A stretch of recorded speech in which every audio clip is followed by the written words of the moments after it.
안녕하세요. 2021년 4월 15일 목요일 아침입니다. 오늘도 하나님 아버지께서 주시는 큰 은혜가 우리와 함께하기를 기도합니다. 사랑과 은혜가 많으신 하나님, 오늘도 주님의 은혜의 보좌 앞에 나왔습니다.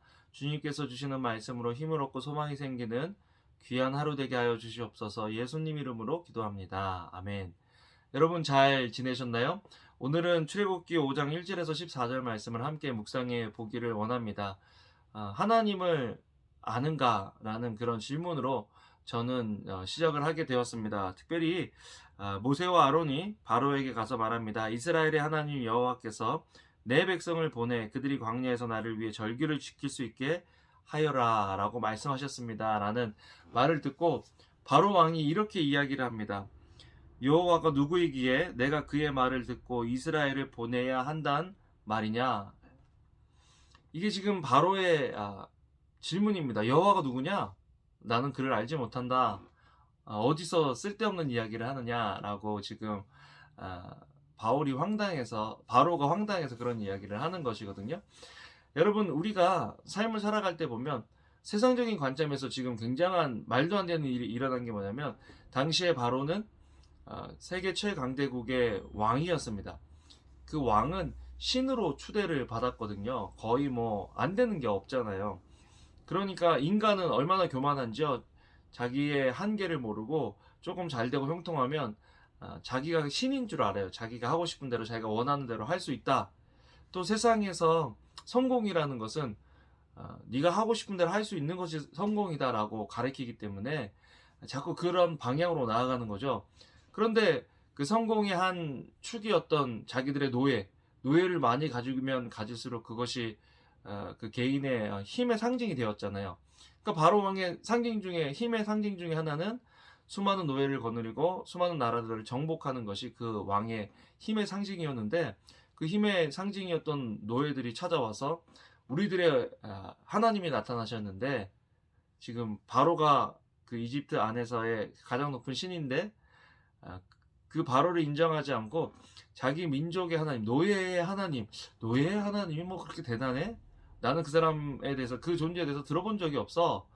여호와가 누구야? 라고 지금 이야기하는 거죠. 여러분, 세상에서 믿는 우리가 때로 권력을 가지고 있는 사람들, 또 힘을 가지고 있는 사람들을 보기에는 너무 비천해 보이고 미련해 보이고 연약해 보일 수가 있어요. 그리고 우리가 믿는 하나님에 대해서 그런 사람들이 이렇게 이야기할 수도 있습니다. 야, 네가 믿는 하나님이 그렇게 대단하면 네가 내 밑에서 일하겠어? 네가 이런 상황에서 지금 살아가는 게 맞아? 네가 노예인데, 네가 능력이 없는데 무슨 네가 믿는 하나님이 이렇게 대단하냐? 라고 우리에게 이야기할 수가 있을 텐데요. 하나님을 모르는 사람에게 찾아오는 비극은 어마어마한 것이거든요. 비록 우리가 어떤 지금 상황에서 보는 그런 상황에서는 그 사람이 더 형통하고 그 사람이 더 힘이 있고 그 사람이 더 우리에게 위협적인 존재로 보일 수 있지만, 결국 하나님을 몰랐던 바로는요, 10가지 재앙을 통해서 아주 그냥 만신창이가 되고 마지막엔 자기의 생명줄이라고 생각할 수 있는 장자도 잃게 되는 그런 비극에 처하게 되는 것을 보게 됩니다. 여러분, 오늘 한번 질문해 봤으면 좋겠어요. 여호와가 누구냐? 우리는 거기에 대한 답이 있는지.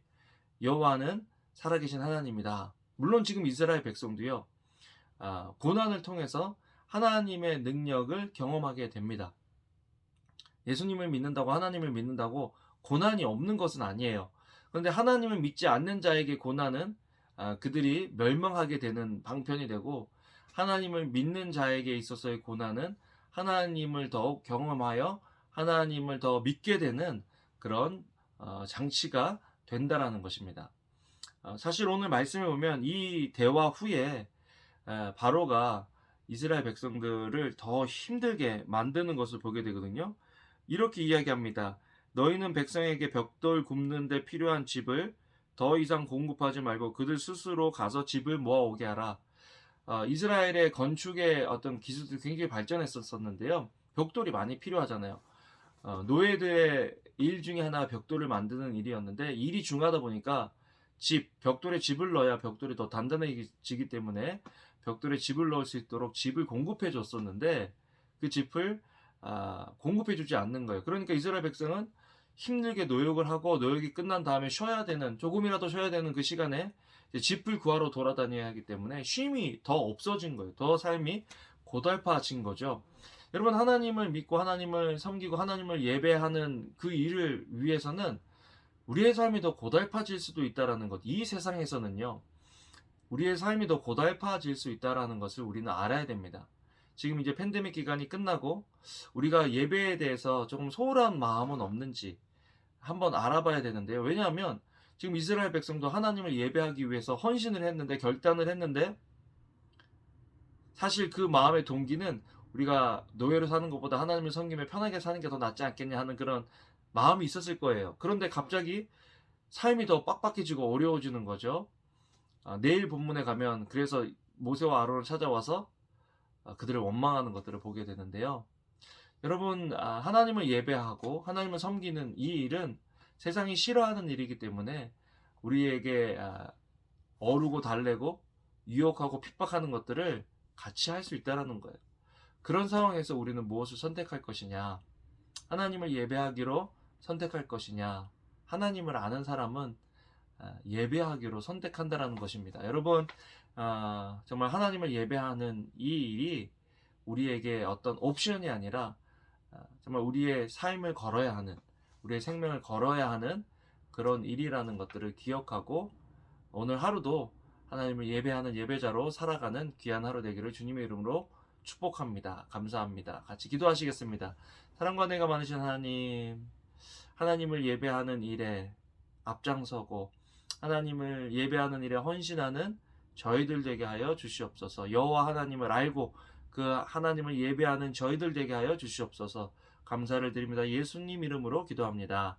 아멘. 여러분, 오늘도 좋은 하루 되시고요. 주님의 이름으로 사랑합니다. 축복합니다. 감사합니다.